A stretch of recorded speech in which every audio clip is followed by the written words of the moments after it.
Rahayu, rahayu, rahayu. Saudara-saudara pendekar di seluruh Nusantara, momen kali ini sangat spesial sekali bagi saya karena saya diizinkan oleh Mbah Tunjung untuk singgah ke kediamannya beliau. Di kediamannya beliau ini tidak semua orang bisa masuk, saudara-saudara pendekar. Semoga sehat selalu ya Mbah kabarnya. Ini momen yang luar biasa sekali. Mbah Tunjung berkenan untuk kita datangin untuk ngangsu kaweruh lagi. Mbah Tunjung, kalau saya pelajari sejarah di Nusantara, Nusantara ini kan pernah mengalami masa keemasan dan masa kejayaan, yaitu pada era kerajaan Majapahit. Nah, kalau menurut sudut pandang Mbah Tunjung, sampai seperti apa sih didayanya kerajaan Majapahit? Mungkin areanya seluas sampai seperti apa? Dan kenapa kok tiba-tiba kerajaan raksasa seperti Majapahit bisa terjadi runtuh? Monggo, Mbah Tunjung. Nggih, Mas Jovan, terima kasih ya. Majapahit memang salah satu sejarah yang mengisi periode zaman klasik di Nusantara, periode Jawa klasik atau Jawa kuno, yang mulai tercatat di zaman sejarah. Kalau prasejarahnya itu bukti-bukti artefak dan bukti-bukti tertulisnya itu sangat minim kalau ajaran Jawa yang prasejarah, karena itu sangat kawit ya. Mungkin karena situasi bencana alam dan berbagai macam dinamika yang ada, suksesi politik dan perubahan zaman itu turut menghilangkan literatur tentang zaman prasejarah di Jawa kuno. Makanya orang Jawa sering ngomong bahwa itu susah ditelisik, walaupun ada beberapa bagian yang tertinggal. Kalau di era Jawa ini kan ada 3 periode ya. Jadi ada Jawa Dipa, Jawa Buddha, dan Kejawen. Kalau Jawa Dipa itu prasejarah. Kita bisa mendapatkan corak literasinya seperti sisa-sisa peninggalan seperti tumpeng. Karena kalau Jawa Dipa, Jawa kuno yang sebelum sejarah, itu ciri khasnya adalah tentang pemahaman soal uriping dino, pawukon, lambang. Terus akhirnya berkembang sebagai simbol-simbol yang akhirnya bisa kita temukan dalam tumpeng, punden berundak, dan lain sebagainya. Dan suku rasnya itu kan masih terduga masih belum pengaruh Austronesia, tapi masih Homo erectus ya, belum Homo sapien. Homo erectus itu seperti suku Sangiran. Ya, itu manusia purba asli Jawa kuno sebelum prasejarah ya. Terus Wajakkensis, wajak yang ada di Tulungagung. Jadi kita sudah punya tradisi yang sangat kuno sebelum tahun Masehi dan Saka. Akhirnya ketika masuk di era Jawa Buddha, lah inilah saya sebut periode zaman klasik. Dimulai dari kerajaan Kutai dan Tarumanegara. Nah, mencapai puncaknya di era Sriwijaya dan Mataram kuno, mencapai puncaknya lagi sampai ke Majapahit itu. Ya, Majapahit itu kira-kira mulai berdiri ya paling puncaknya 13-14 ya. Walaupun 12 sudah mulai merintis pasca lengsernya Kertanegara. Terus pertanyaan jenengan, Majapahit itu apakah raja atau kemaharajasaan yang sangat luas, kemaharajaan yang luas dan benar-benar kok bisa adidaya, itu apakah benar? Apakah itu hanya cerita-cerita gugon tuhon ya yang turun temurun? Ya, saya menjawabnya bahwa itu adalah benar karena terdukung oleh bukti literasi yang kuat dari prasasti. Leluhur kita tuh sudah punya budaya serat, namanya yantra, menulis, memataruga. Di dalam setiap simbol ini diurai dalam sebuah ukiran seperti candi, ya, seperti kain batik, seperti lontar. Lah lontar itu cara menyerat. Nah, wujud lontar itu ada yang kakawin gitu ya. Ada kidung. Kalau kakawin itu biasanya kitab suci. Kalau kidung itu adalah puja-puja doa ataupun puja-puji, walaupun kakawin itu juga ada itu. Nah, nanti bukti tertulisnya seperti apa? Negara Kertagama itu ada Pararaton ya. Terus misal ditambahkan ada tantu pagelaran, misalnya Cerat Salon Arang. Itu semua juga naskah dari para empu dan pitara kita di era Jawa Klasik. Itu Jawa Klasik itu tergolong Jawa Buddha.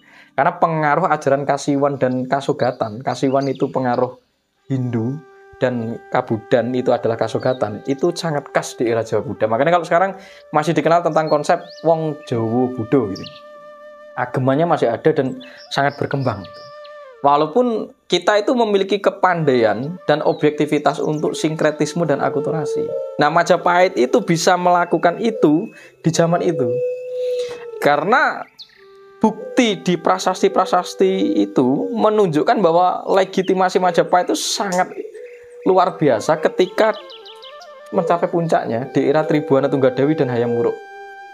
Jadi ketika Kertanegara itu lengser, Kertanegara memiliki visi namanya Cakrawala Dwipantara atau Mamuyuyi Cakrawala Dwipantara yang akhirnya diteruskan oleh Mahapatih Gajah Mada atau Rakrian Empu Patih Mada. Itu meneruskan dengan konsep Nusantara dengan nama Sumpah Palapa. Nah, sebenarnya bukan Gajah Mada yang membangun Nusantara. Gajah Mada itu hanya meneruskan. Karena Nusantara itu dibangun oleh Kertanegara.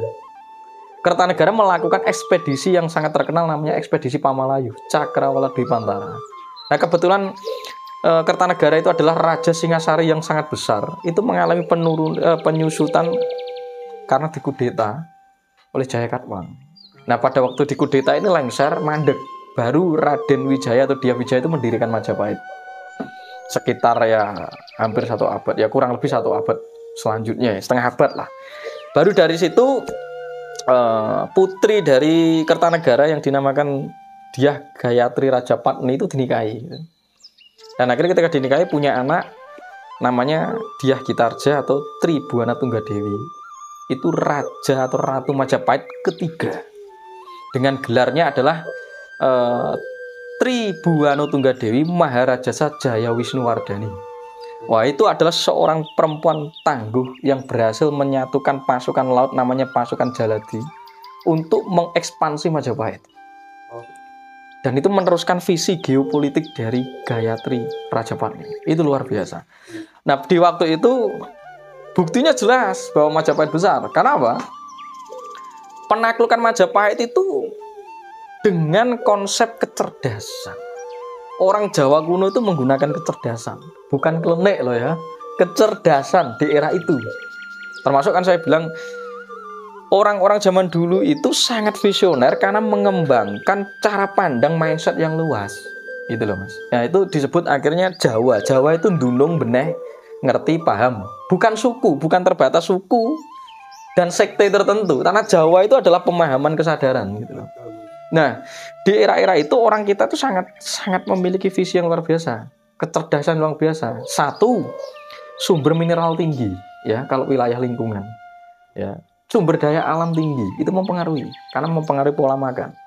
Dan bahkan orang Majapahit sangat cerdas karena konsumsinya ikan laut, gitu. Rakyat loh itu. Maka ada gereh, tongkol ya, sampai sekarang itu loh. Agreh-gereh itu, magereh itu, mapindang itu kan semua dari zaman Majapahit.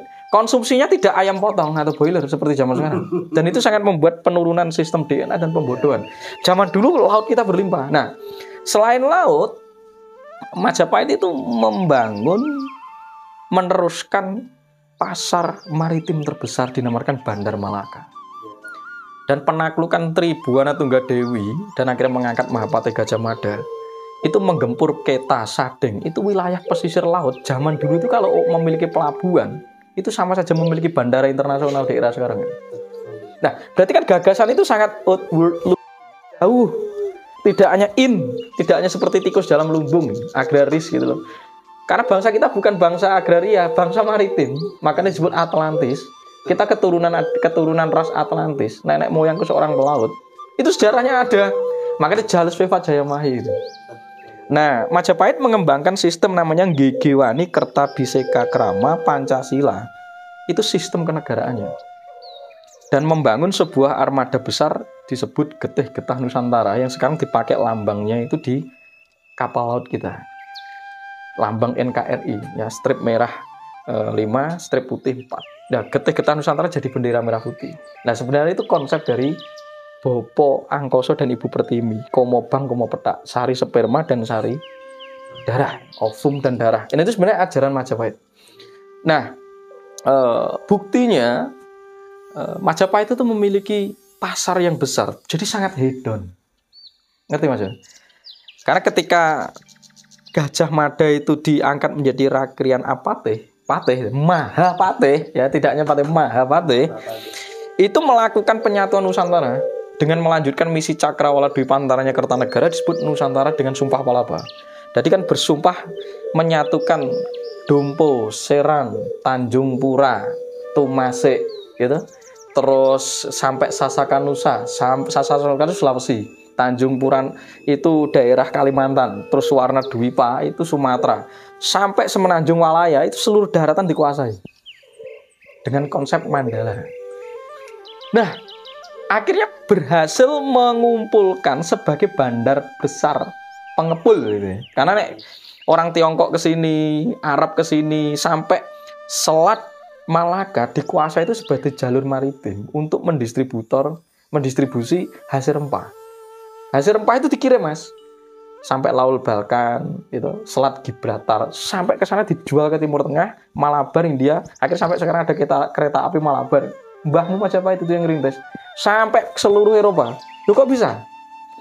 Karena ditemukan butiran lada dan kapur barus di mumi Ramses Fir'aun II.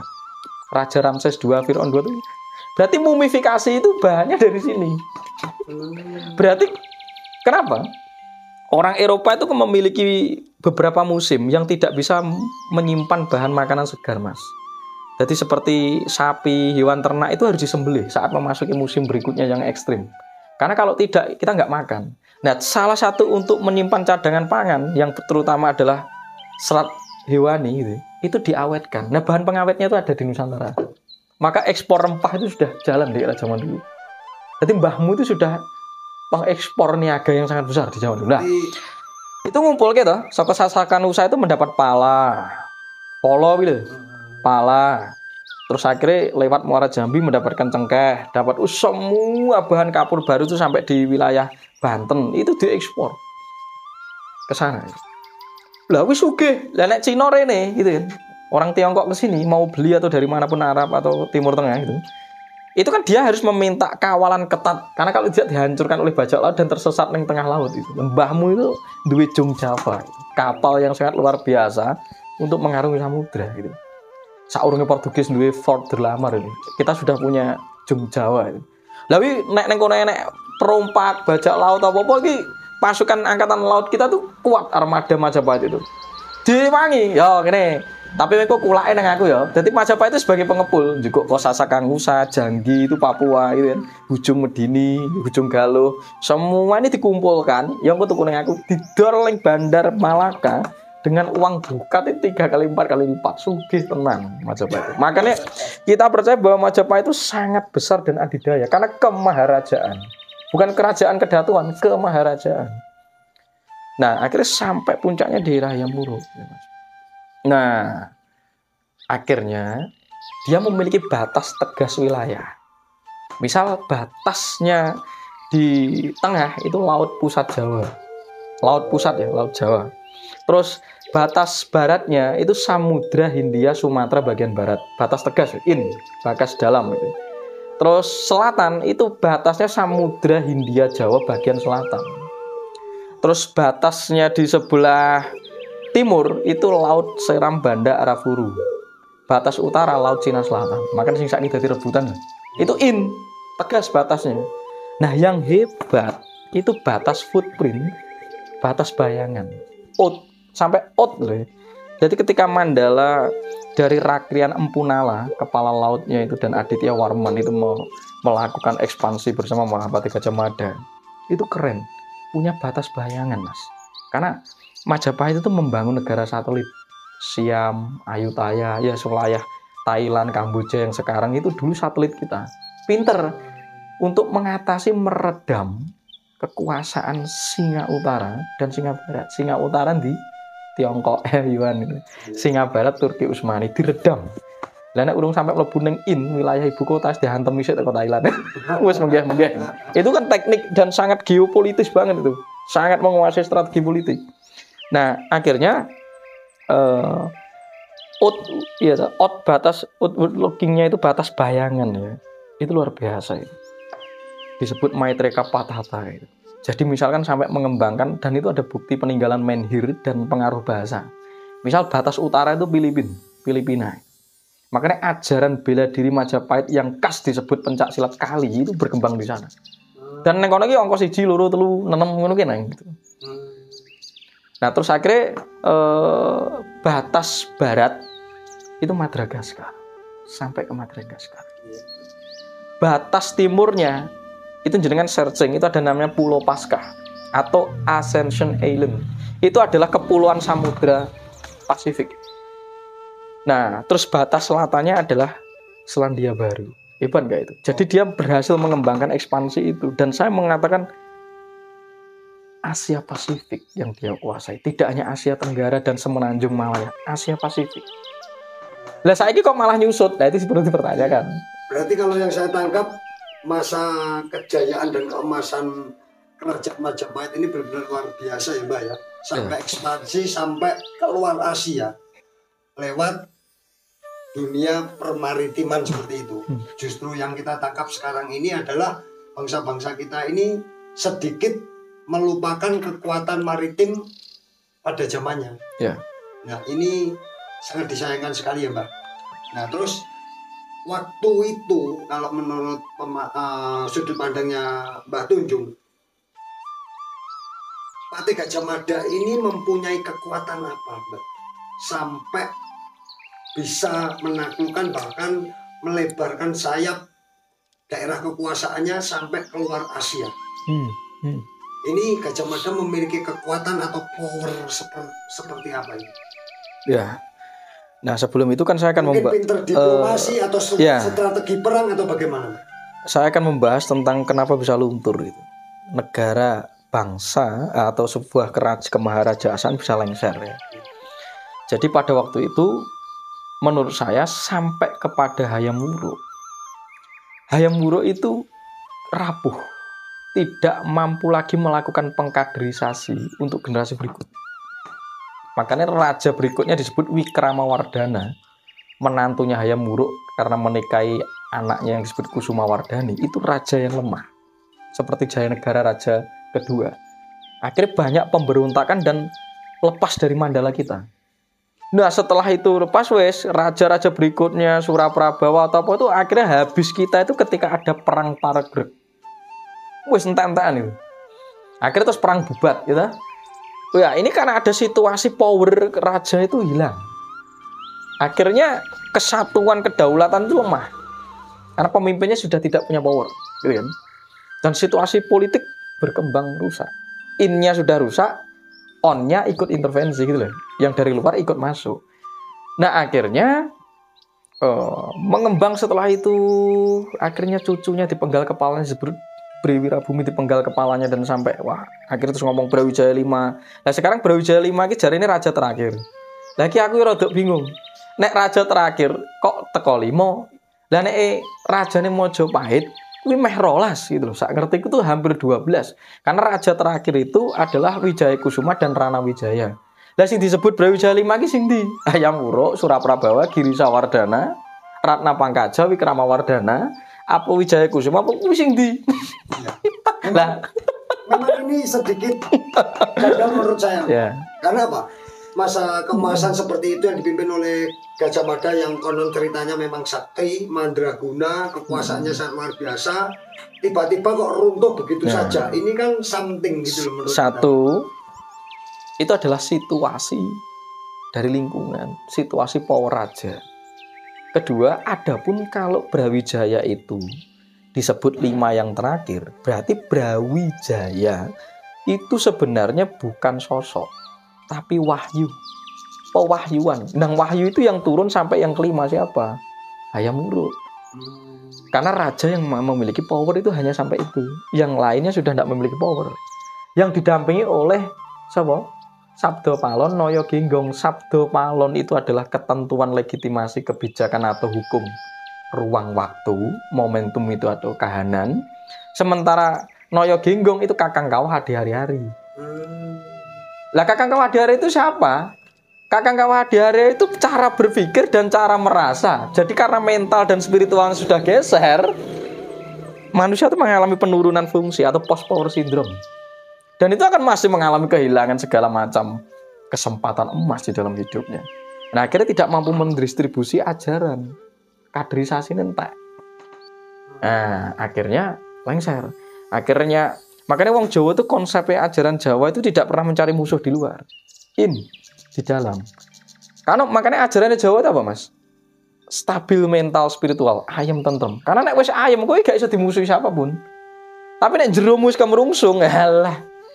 Wis disikat kon jaba sangat rentan. Jenengan ini nek wis mindset salah aku di loro, ya loro tenan karena antibodi Anda itu sudah melemah.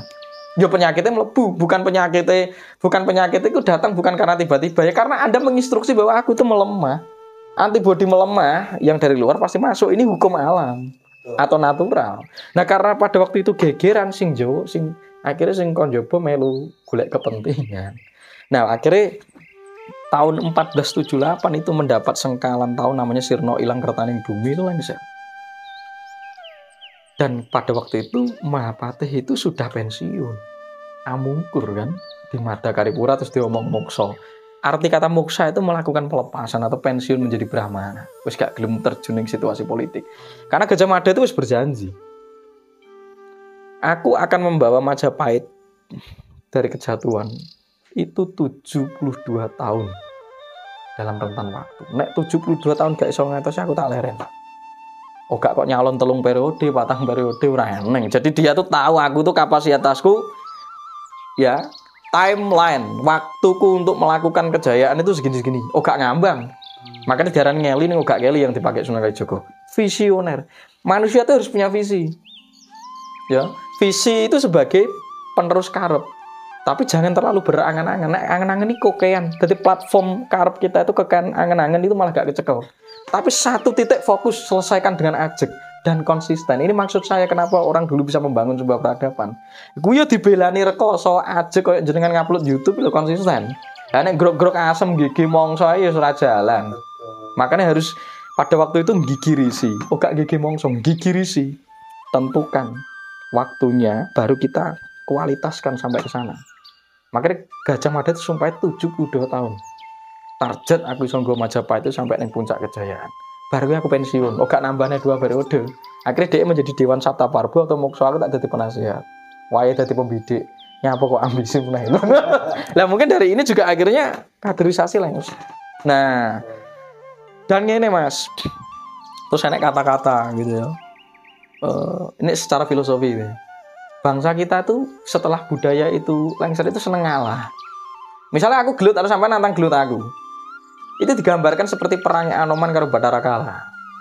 Ayo nek kowe nantang gelut aku, aja ning bumi, ayo ning kayangan ae. Itu ibaratnya ngene.